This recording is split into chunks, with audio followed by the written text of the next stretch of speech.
All right, Larry Krueger here from The Krug Show with a 49er video, a little update on what we've learned today. And the sponsor of today's video is Mojo Fantasy. Mojo Fantasy has introduced a whole new way to play fantasy football this season. It works by entering into contests and building a portfolio of players. The better your portfolio performs, the more cash you win. Make picks, make moves, make money. All right, this week I'm entering into a contest, and here are my picks. I'm going Elijah Moore over 39.5 receiving yards. I'm going with Chris Olave of the Saints with an anytime touchdown. Going with Kenny Pickett under 207.5 passing yards against Cleveland. Miles Sanders over 62.5 rushing yards for Carolina against New Orleans. And Bryce Young under 192.5 passing yards. Check the link in the description and use the promo code KRUG, K-R-U-E-G, and get up to $100 matched on your first deposit. All right, let's talk a little bit about the 49ers. We learned a few things today.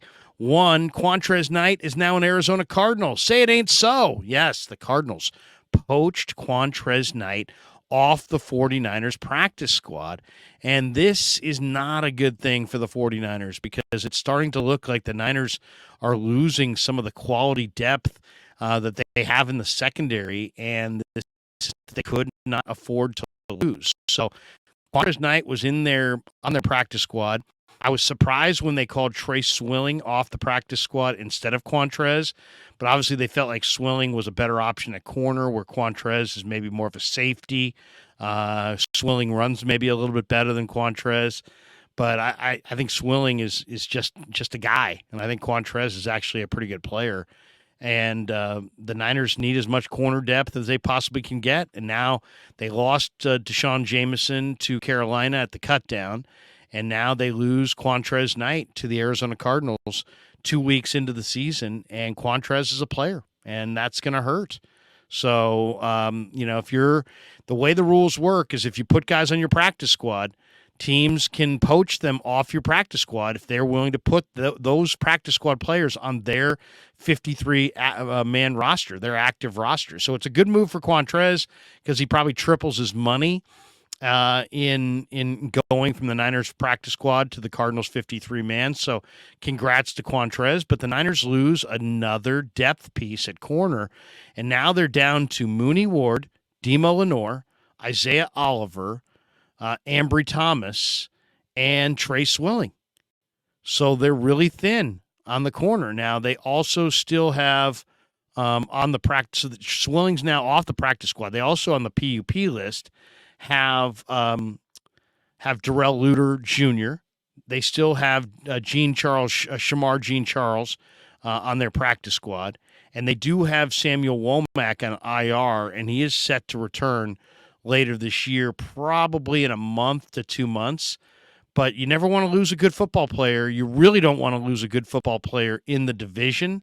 And that's what happened here. They lost a good football player in their division to the Arizona Cardinals. Now, probably not coincidentally, the 49ers hosted a defensive back today of note, and that's Bradley Roby was in for a workout. And I really like Roby. I think Roby would be a smart guy for the Niners to sign. Why? He's a good football player and always has been. Former first-round pick of the Denver Broncos out of Ohio State back in 2014. He went late in the first round. He's now 31. He's been around the block a little bit. He's played for Denver. He's played for Houston. He got cut by the Saints this summer in August. He's 31. He's 5'11", just a shade under 6 feet, 195 pounds. Always has had huge hands, 10.25-inch hands. Born in Fort Worth, Texas, and went to high school in Georgia. He was a 3-star recruit in high school. He played multiple sports. He played basketball. He ran track. He went to Ohio State and was a great player at Ohio State, and then got drafted by Denver, won the Super Bowl at Levi's, Super Bowl 50, with the Broncos. He was on Peyton Manning's team in Super Bowl 50 when they beat Cam Newton and the Carolina Panthers at Levi's. He can really jump. Guy's got great lower body explosiveness, good experience in all phases of the game. He's scheme versatile. You want to play man, this guy can play man. He's got a lot of experience in off-man coverage. He can play zone. He's aware in a zone. He's a good blitzer. He can block kicks. This guy's always had excellent ball production. When he was coming out of college, he ran incredibly well, and that was one of his things, that he was a quick twitch, 4.39 corner with great recovery speed. What I love about him is that he's always had ball skills. This guy, he's tenacious, he's feisty, he's tough. I mean, this is the kind of guy that will fight you at the line of scrimmage. As I said, he's scheme versatile. He's 5'11", but he plays big. He's got elite balance, really, really quick feet, really loose hips. If there's a trait that really stands out about him, it's the confidence and the competitiveness. This guy's got a real swagger. What I also love about Roby is the moment's never going to be too big. You know, I mean, he's probably lost a step, so he probably no longer runs 4.39.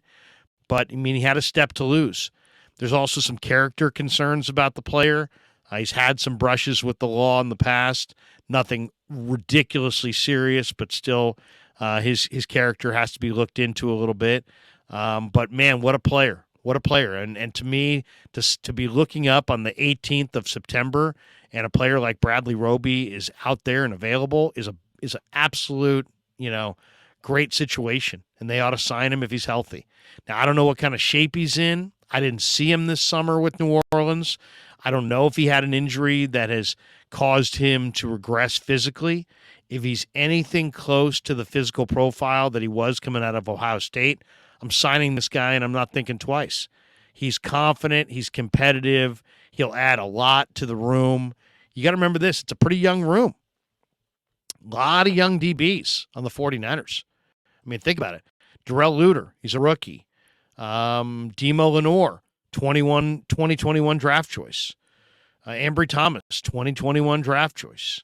Jair Brown, he's a rookie. Talanoa Hufanga, 2021 draft choice. So it's a young room. And the veterans in the room are Mooney and Tayshaun, George Odom, and Isaiah Oliver. So there are some veterans in that room.